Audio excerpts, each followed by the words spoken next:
Hello, and welcome back to Caring Conversations. I am Melissa Therrien, and I'm here with my partner, Liz Lewington. Happy New Year, Liz. Been knowing her, Well, Melissa. welcome back. It was a long time, a little hiatus we took from our podcasting. So it's good to be back. I'm really excited. And today we have a guest speaker again. We're on a roll. People want to talk to us. It's exciting. Um, Today we have a caregiver that works with Ohana Care, Jamie McGurgin. And so we're really excited to chat with her. Today's topic is the role of companionship in mental and emotional well-being for those with dementia. So hot on the heels of our dementia topic 3 weeks ago, I guess now. We're again chatting about dementia and how companionship can help. So that's where we're at. Yeah, Liz? it's such an important conversation. And, folks with dementia out there need a lot of support in order to, remain content and happy with their life. And because it changes so much, it's really an important conversation to have and continue having as that journey, continues down the road. So, and I know that Jamie is a wealth of knowledge and, she does amazing things out there that, people that have been in the industry for years don't have the capacity to have that sort of compassion. So you are a treasure, Jamie, and we're so happy to have you with us at Ohana Care and with us today here. So, I don't know. Do you want to jump in? Where do we want to start? Well, let's let Jamie introduce herself. Jamie, tell us about your wealth of knowledge and all of the experience that you bring to the table today. Well, I've been in healthcare for 20 years coming up, and I've worked in various settings. I've been in the acute setting, I've been in the public health, and I've worked like the ICUs, the burn unit. So I've been all over the place. So I've gained a lot of different experiences that I've been able to incorporate. And then also I have twins that are 23. And Wow. one of them does have special needs. So that is a lot of the experience I've had with him has come into play with how I treat our clients. Excellent. That's great. I mean, I think we see that carryover a lot. And so that's really wonderful that you have both personal and professional experience. We're really excited to see you. Yeah, thank you. Absolutely. It's not a firing squad, I promise. The friendliest firing squad ever. Yeah. Right. Okay, so Jamie, do you want to tell us about specifically right now, you have a client that you're working with, and so what does companionship look like in dementia care?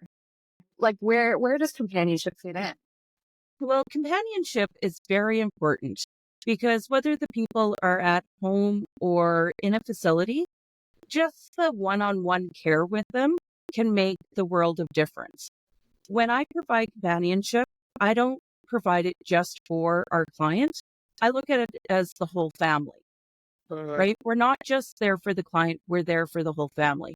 The important thing to remember is no matter what, they're still people, right? They still have the emotions and we still have to treat them with our compassion and patience and everything. And some days, yes, it is a struggle because they're so unpredictable, right?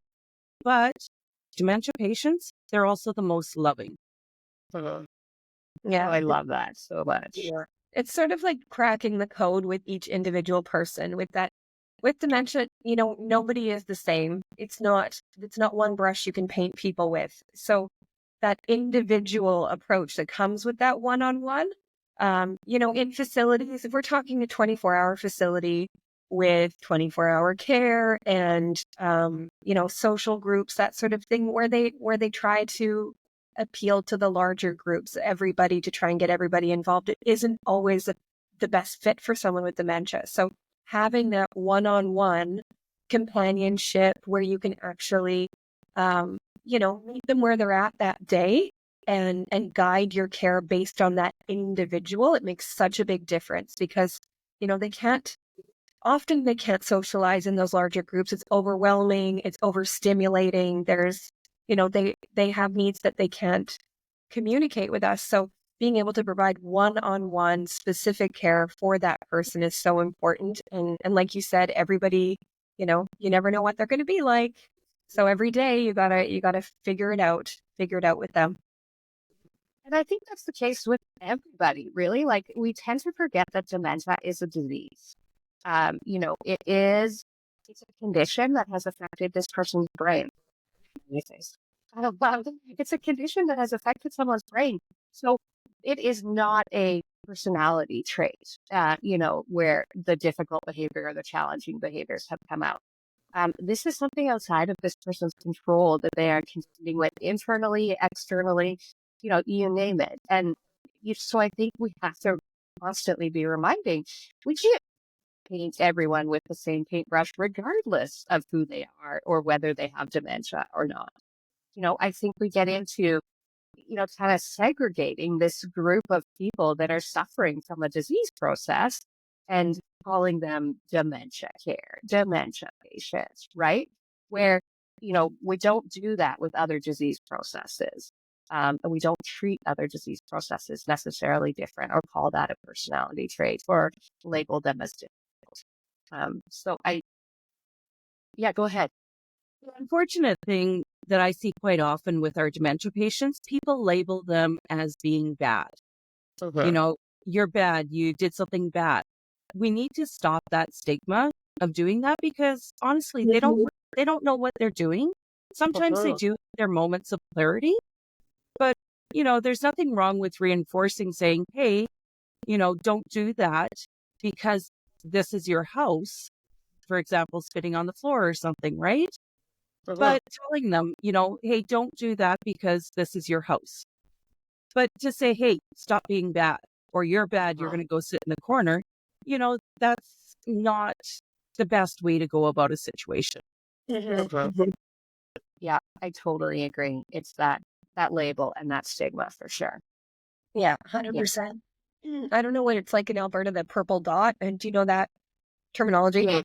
Um, that's how healthcare we discuss with each other. Oh, this person has, and it's called responsive behaviors. This Mhm. is somebody that has been triggered previously, but on an individual basis, like we say, we're not painting them with one brush. You can have somebody that reacts differently to somebody else's approach, and it's a matter of creating that care plan that cuts out the potential for that person to be triggered. So if they, if it's the time of day, then let's offer them something that's calming at that time of day when they're being triggered. It's often if you're in a facility or in a hospital, it's a shift change when everything is Mhm. different.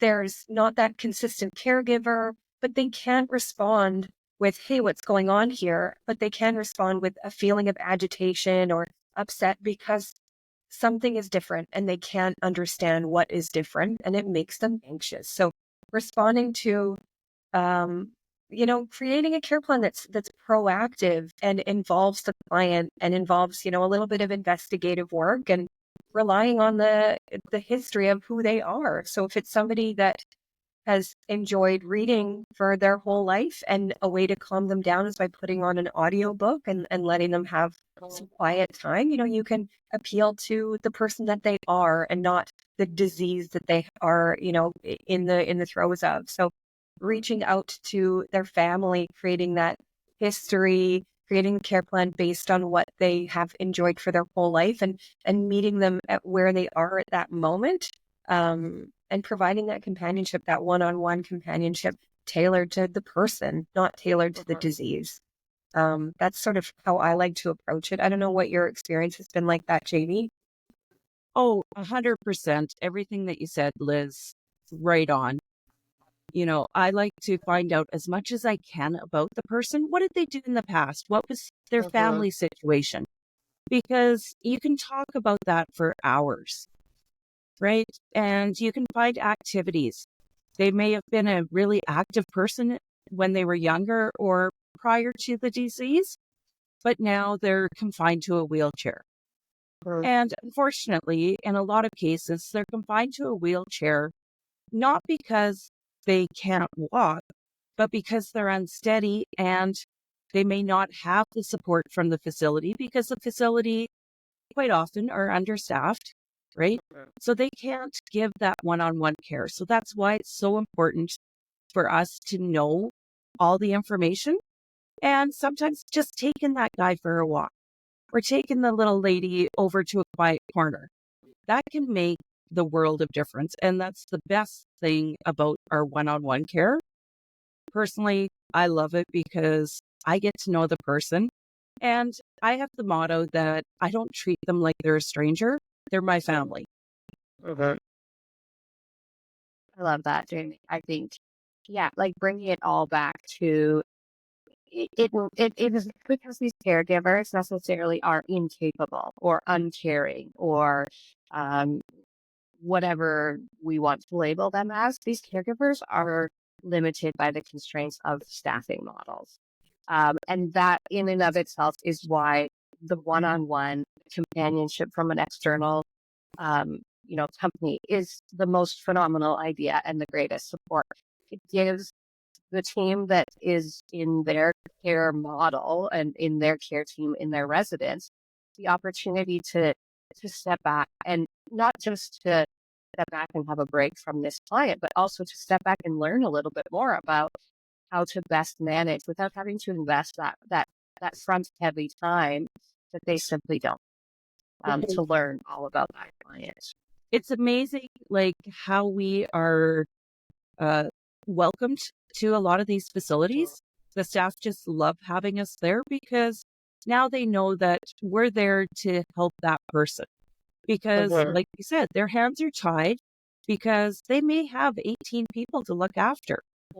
And they're heartbroken because they don't get to do, I call it the fun stuff, like what we get to do, right? Yeah. Yeah. I get to sit there and I get to play ball. I get to talk. Sometimes I'm just talking to myself, but occasionally they laugh at me.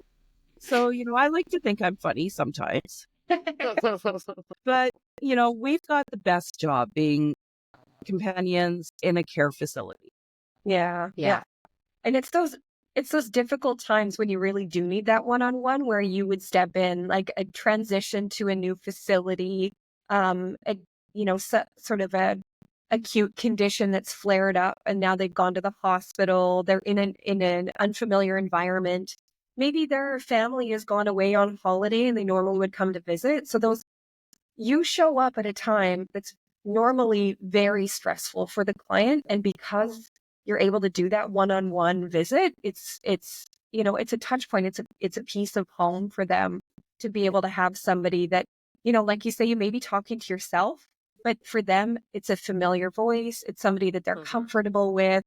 It's a beautiful moment for them to be able to calm down, feel that sort of connection, and they may not remember your face or your name, but they remember that feeling that you have, that you give them when they're there. So, and yeah, we come in and it's one-on-one with a client in what people consider to be a place with high staffing. Even the hospital's not, they're there for the physical care needs primarily. Not really there for the mental health. So you'll go in and there'll be somebody that has, for their own safety and for the requirement of their body, been put in some sort of a restraint, whether it's chemical or physical. But if we're allowed to do the one-on-one care, we often can remove those restraints, reduce the medications, and just be there for them so that they're comfortable. They have that compassionate care one-on-one that, again, like you said, Melissa, the hands are tied of the staff that are in there. You're running an acute care floor. You need to have all eyes and all hands on deck for medical needs, not necessarily the time for that one-on-one. So it's a beautiful place to be able to go in and you can see, often as a nurse or a care aide or anybody in the medical field, you don't physically get to see the major changes. There's moments of joy and being able to be there. You do have this sort of hit of a moment of joy when you're able to walk in and this smile on that person's face when they realize, you know what, you're here for me and it's going to make me feel a little bit less alone, a little bit less small in this scary environment, because it is scary when you don't recognize the staff, when, the lighting is harsh, the sounds are always happening, you don't get good rest. So having somebody that is a touchstone is so important, and not a time to cut back or stop it during those transitions in and out of acute care and back to facility. It's so important. I, I would like to share a little bit of an incident that happened with me. And it goes with exactly what you're saying, like how the changes are when they're moved from one place to another place. So I've had this client got moved into the hospital. And of course, it's a complete new setting, right? They haven't slept. They're not eating very well. And it's a whole new environment. Well, I had an incident where we were in the bathroom. Everything was fine. Next minute, things changed, right? He became aggressive. And the important thing is, when you're in a situation like that, you need to remember they're not doing it to be mean or anything. It's something that they're not sure what exactly is happening. And any of us would react the same way, whether it's somebody put a wet face cloth on our face, right? So it's very important that you maintain your cool, no matter what's happening, and always talk to them. So during an incident that I had, I was squatted down trying to remove the patient's pants. And next thing I know, my hair is being pulled. I can't get him to let go. Option one, you could yell and scream, but what's that going to do, right? So I just continued talking to them. A nurse walked by. They came to help. And eventually we got my hair out. And I just continued like nothing was happening, right? I'm here to provide the care. I'm here to make sure that they're safe and that they're comfortable. So I just continued on. And afterwards, I said, you know what? We need to have a calm environment. So I took the resident for a walk. We walked around. By the time I took him back to his room, got him onto the bed, the highlight of that episode was he looked at me, smiled, and said, I appreciate you. Oh, So you got that moment of clarity. So they might not know right at that moment that, something bad is happening. And just how you react, you can end up sometimes with that same response. I've had another dementia patient, and she was the sweetest lady. And before she got aggressive, because unfortunately, that is one of the stages of dementia, is the aggression. She would always tell me, I love you, but, and then, she would hit me or something, right? So you get to know the clients. And as soon as I know she says, I love you, but I knew, okay, something's going to happen. I'm prepared, right? I'm not going to yell and scream at her. That's the most important thing. Sometimes with our dementia patients, they respond very well to touch. Whether it's just touch their hand, if they're sitting, just put a hand on their thigh. Sometimes you have to put them in a bear hug and you just feel them just melt, right? Because you're that one person, you're their person that they can relate to, that they know, and they feel safe. So when you get those moments, it's just amazing. I agree. Yeah, touch is so important. I mean, at the right time, you've got to make sure you're not going in for a hug when someone's really angry. Just like else in the public, you're not going to go and hug someone that's yelling at the waiter. But if you're using touch appropriately, like you suggested, Jamie, it's beautiful, because these are people that don't often have physical touch. We crave it, as human beings, we do crave to have physical touch, and it's just so detached from the care that they receive. The touch that they get is strictly a task related touch. It's not a affectionate touch. It's not a sort of a grounding touch that you use when you're talking to somebody to make sure that they understand that I'm here and I'm connected with you. Often, just like you say, a hand on the shoulder, or to try and hold their hand, or to talk to them about, oh, did you get your nails done? And you hold their hand, and it's not being done out of any other reason but connection. And that connection, like you say, it can have such a powerful feeling for them. And whether or not they know it, it can be a beautiful moment. I fully agree with you there. Yeah. Yeah, totally. And I think there's many advantages to that, right? Like Liz said, you don't run up to someone on the street who's having a meltdown and give them a hug. But, you do want to give that person the opportunity to be safe for themselves and to be safe for others. And so maybe that is a touch interaction, right? And I think it's all about the approach and the intention behind it. And whether we like to believe it or not, I think that intention and that energy that we bring forth to that situation is very palpable. You can feel that there's heightened tension in the room. They can feel that there's heightened tension in the room. And if you approach someone that's already at, 100 redlining and you're anxious and like, okay, I need to walk up to them and hold their hands, but like this, because I don't want them to hit me and I'm within arm's reach now, that's escalating the situation, right? And the intention is to protect yourself. But if we approach those situations with that loving intention and that calm and compassionate approach, where you're holding their hand in your hand or hands up, or, you're approaching them from the side where it's maybe a safer place to approach them. Or you're not approaching them at all, but you're entering their environment in that safe and calm manner, that energy in and of itself, even without that physical touch, is readily available for them to be a part of, right? And I think that in and of itself is so crucial and can see such dramatic changes in someone's behavior just with that energy. Yeah, escalation leads to escalation. So Absolutely. if you're meeting them where they are and you're on that same trajectory, we're going to have the RCMP called. We don't need that. We don't want that. What we need to do is meet their escalation with calm and de-escalation. You want to go in completely calm, voice, control everything. You really do need to take a breath outside of the room. And I know that energy is going to always lead you to think that this is an escalation. We need to all respond with some kind of controlling ability. But the best control is to just breathe and go in with a smile. Keep your safety obviously at the forefront. You're never going to go in face first hoping to get slugged, but you're going to go in calm and gentle and lower your voice, because if they're yelling and your voice is low, they're going to want to hear what you have to say. So they'll lower their voice, and you can bring it down. And Jamie, you're like the maestro of it.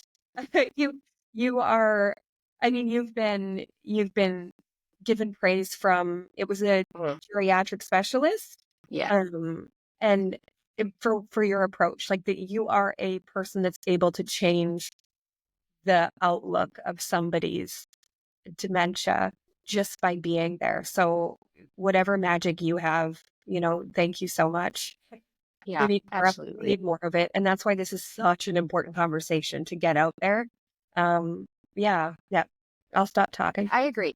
Jamie, I think you have magic. There's no question. And it takes that special touch. But I do think it's a teachable skill as well. I think, we label people and we create that stigma, and then we go into situations with a different thought about a person, right? Because of previous behaviors. If we could go into it, I think we talked about that this morning in our morning meeting, Liz, like animals do. The situation has occurred and we've moved past it, and we bring no judgment, no other thoughts or feelings or anything about it into the new situation, right? I think those labels are so detrimental, but it's a teachable thing to say to someone, let's not approach, let's not do what our instinct says and approach this person to try and restrain them or otherwise. Let's leave them be. Let's let that energy out and let it happen. Make sure that people are safe around them. But we have to go against that instinct that is, I need to stop this from happening, and just let it happen, and let that energy out, let it happen, keep everyone safe. And then let's deal with the situation once everyone comes in with a calm energy. So beautiful and magic. I believe you are, Jamie, because you have the ability to do it in like the next level heightened situation. But I do believe we all have something to learn from the magic that you bring, and it is learnable. Is that a word? It's It is something that we can learn from with your expertise. So I very, very much appreciate that, what you bring to that, and appreciate you as a whole. I think it's great. With Thank you so much. what sort of advice would you give to a family member that's struggling to connect with someone with dementia, or let's say a new caregiver that's going in and we've all been there, you're terrified, you can be terrified. And the magic that you have learned, like we say, it is a learned behavior. We weren't all born this way, knowing how to navigate these situations. What's something that you would recommend or approach that has worked for you? What's something that you can give us? Well, what I found is, like I said, I always treat everybody like they were my family member. So that is the biggest thing. And the clients, residents, they pick up on that, right? So you're going in, you're going to treat them exactly like if they were your family. So they may not know who you are at that moment, but don't dwell on that. Just continue talking to them. I quite often refer to everybody as my friend. So once I've got that connection with that person, if a new staff member comes in, I'd like to say, oh, meet my friend. Because once they know that I trust that person, then it's okay for them to trust that person, right? And for the family, it is the hardest on the family, right? Because they're stuck with the memories of, this is what dad was like before. This is what mom did before, or my sister. And you just have to remind them, they're still in there and they're going to remember those moments. And it is the most heartwarming feeling when all of a sudden the dementia patient gets that flash of previous life, right? And all of a sudden you see a movement or a face that they've done before. And the family member just looks and, oh, there's mom, right? Yeah. And it's like, see, they're still there. What I like to do quite often is if the resident I'm with is having a good day or something, and I've got that connection with the family, I'll take a picture of us. And, when the family comes in, hey, look at this picture. This is what we did. And even showing them when they're heightened, sometimes that picture, it just is a little grounding moment. You have to really think outside the box.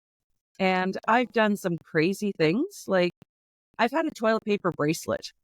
The one resident, she decided that I needed this bracelet. She made it for me while she's in the bathroom.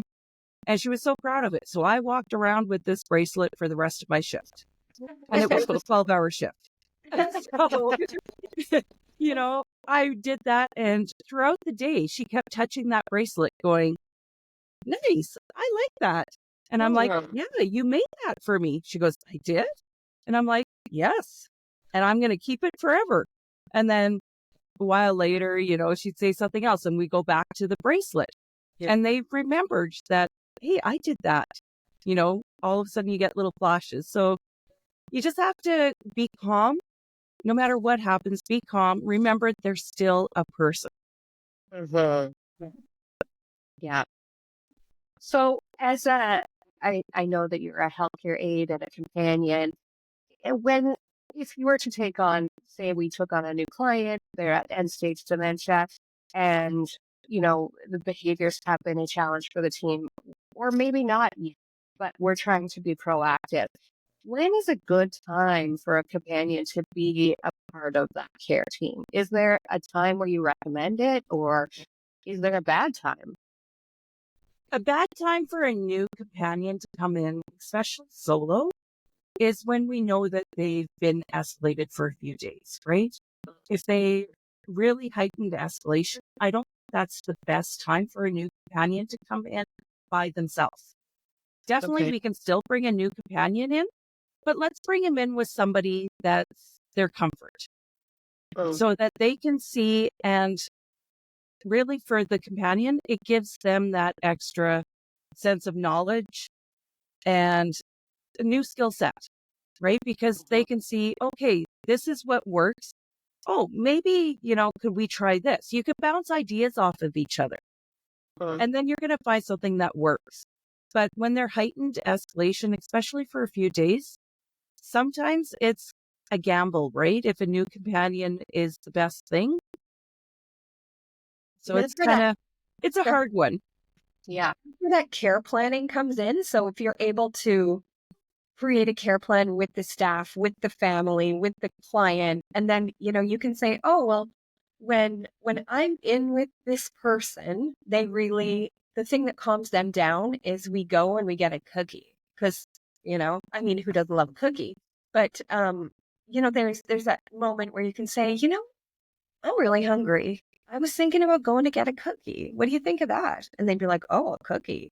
So it's a moment to add that to the care plan if it's something that works relatively consistently, so that other staff going in, other people going in, even the family, you can say, hey, I know that you're struggling here, but you know what Jamie found?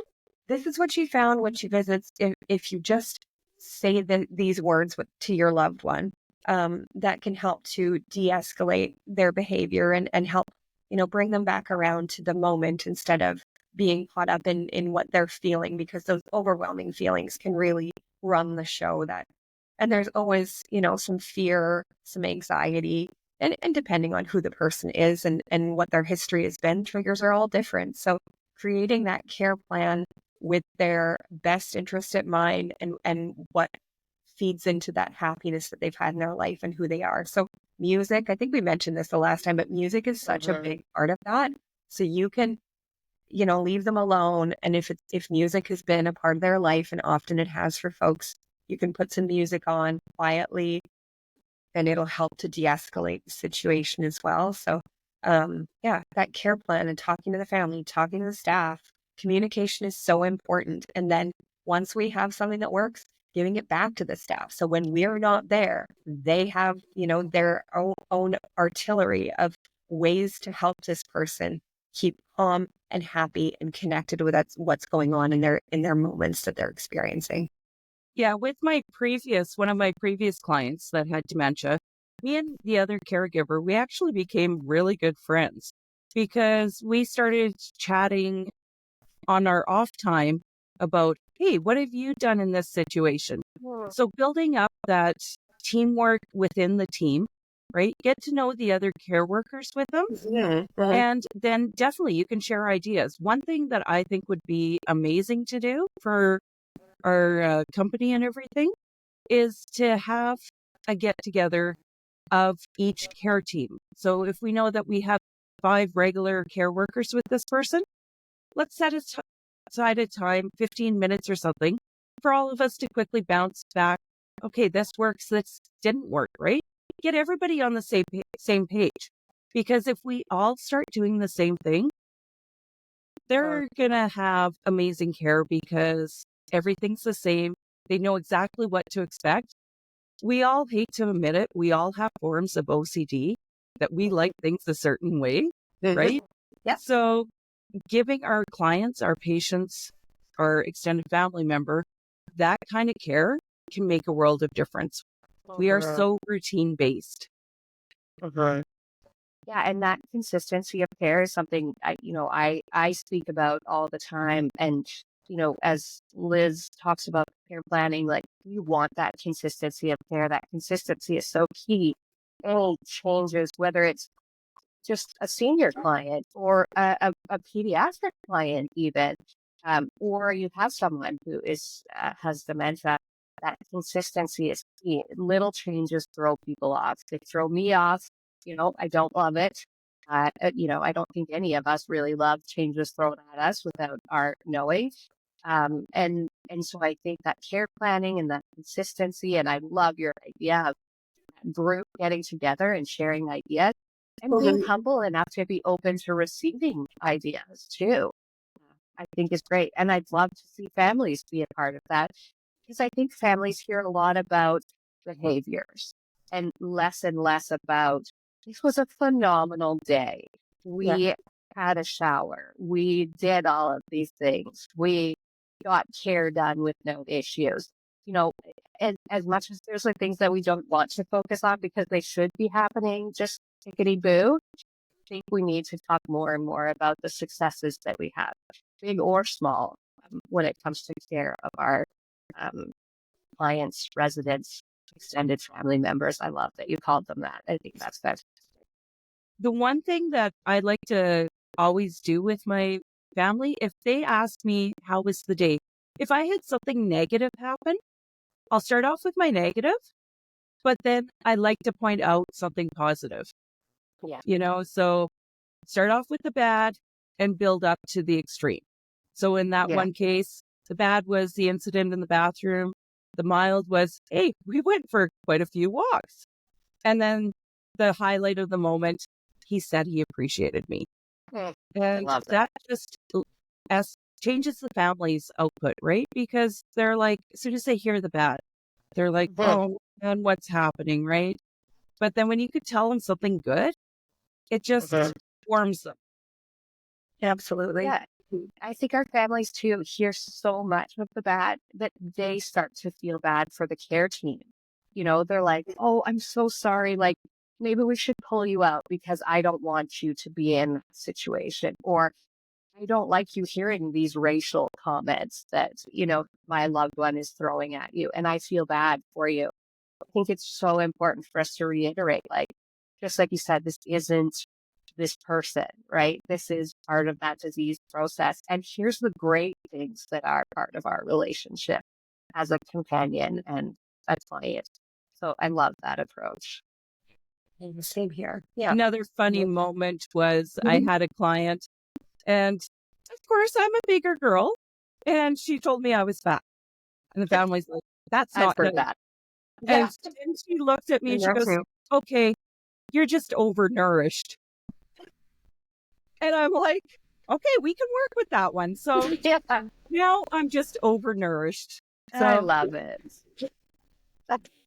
Yeah. I once had a client tell me, oh, they didn't have your size of pants. And I was like, okay, noted. And I have not worn those pants since. It's like the honesty coming out. oh, yes. But you have to laugh about it, right? I mean, it's like we do with children. They're just brutally honest. You're like, noted. I will take that, and that's a good use. Thank you for listening to that. Well, my one client that I had with my name tag, one day she was so fascinated with it. So I gave her my name tag. And then I started joking around and I'm like, what's my name? And she started calling me Trouble. Well, luckily with our name tags, they're just a label that's on there. So the next day I went home, I made a new label and I wrote Trouble on it. Put it on and I came to work the next day and I'm like, hey, what does my name say? She looks at it. She just lit up. She's like, Trouble. Well, So I I love kept it. the name tag for about a couple weeks and then finally she let me have my name back. So it's little things like that you can do and it doesn't cost anything and it takes minimal effort. Yeah. Right? Yeah. And how it's enhanced our lives too, right? I mean, we're sharing these stories, and it warms my heart to hear your stories, and it brings back all of these memories of the phenomenal experiences I have had as a nurse, as a companion, as a manager, where you get to be a part of these situations, and we gain something from these as well. And that's maybe the most beautiful thing is how much we gain from these experiences. Yeah. Oh yeah, as much as they have to give, we receive tenfold. Absolutely. 100%. Yeah, we do really gain, and it feels so selfish. I know it isn't, but when you're having those experiences that mean the world to you, and because they really do, because it's not somebody that is easy to make happy or to please. And when you do, it means so much more to me, to whoever is experiencing it. And those are the moments I love to share with the family is, I'll call after a visit that went really well and I'll tell the jokes that their loved one, had for me that day. And often it'll be, oh my gosh, he's used that so many times in the past. And you're like, well, he said it again today to me. And then they know that their dad is comfortable with, letting out his inner child to tell these ridiculous jokes or to share experiences that maybe they hadn't even shared with their kids because they didn't see it as an appropriate conversation for their child. But, we're all adults now. And so being able to connect with somebody, not as their kid, but as somebody that they're comfortable with, and they share these hilarious conversations and being able to reach out to the family and share them, it's like giving a little piece of their dad or mom back to them in the form of these conversations. So they know that they're getting that personal touch, that person that they really do connect with. So yeah, like you say, if we get tenfold from these visits, these conversations, it really is nowhere near a one-sided, moment. It's 100% us involved too. Yeah. Makes me look forward to the visits so much though. That's why we keep coming back, because there could be a bad day, but anytime that bad day has a good moment, it washes away that bad day for us. It's beautiful. Beautiful. Yeah. Jamie, as we start to wrap up this conversation, is there anything else that you'd like to share with us relating to family, companionship, dementia care, your experiences? Anything else you'd like to share to wrap us up? Well, I'd like the key takeaway to be, always remember that there's still a person in there. They may not talk to you for the first how many hours of your shift, but don't let that stop you. Okay. Still focus on them, still talk to them. Yeah, you may feel like silly because you're just talking about anything, but at any moment, they can warm up to you and you can form that connection. When you're talking with the family, like I said, I want to reiterate always, if you have to tell them something bad, point out the good. And, it's not their fault. They have this awful disease that hopefully we can find a cure or some way to slow it down, but just be there for everybody. When you're there as a caregiver, you're not solely for that resident, you're for everybody. And it's amazing how that can make a huge difference. Once you form that connection with the family, then everybody's working together and it's just amazing. Oh, thank you so much, Jamie. I think the wisdom and the experience that you bring to the table are encouraging in the face of this disease and for the future and what it looks like to care for these lovely people and these human beings that are suffering in some way, right? So thank you so much for all that you do. We appreciate you. I know families appreciate you. And I know that your work is recognized by people watching your interactions with these clients of ours. So thank you so much, Jamie. Thank you for what you do and all that you give to these clients. I know we just talked about what you receive as well, but it starts with that give. And so thank you so much for what you do. Thank you. And honestly, as cheesy as it sounds, I just love it. I love working with our dementia patients because they have so much to give. Yeah. Agreed. I agree. Liz, any closing remarks? I feel very calm myself. Thank you, Jamie, for that. I think it's been just a wonderful conversation.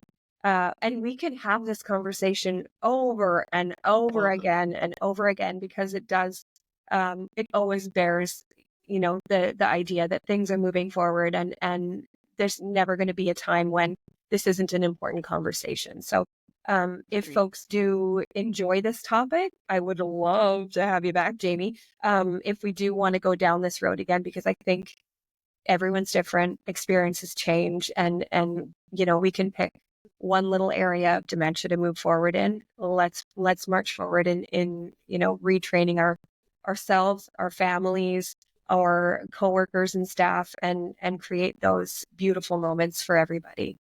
So thank you so much for making it a part of the conversation.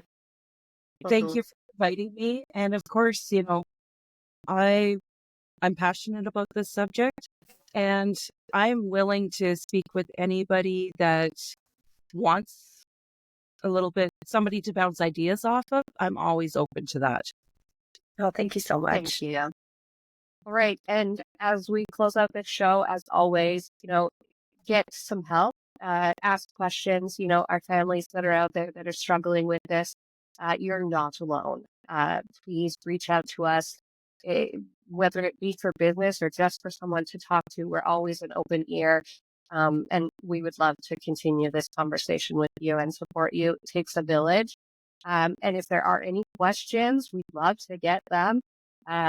Please leave a question in the comments, and we'd love to follow up and chat about, maybe something that you are dealing with, or things that you would like to hear us chat about. So thank you very much for listening today.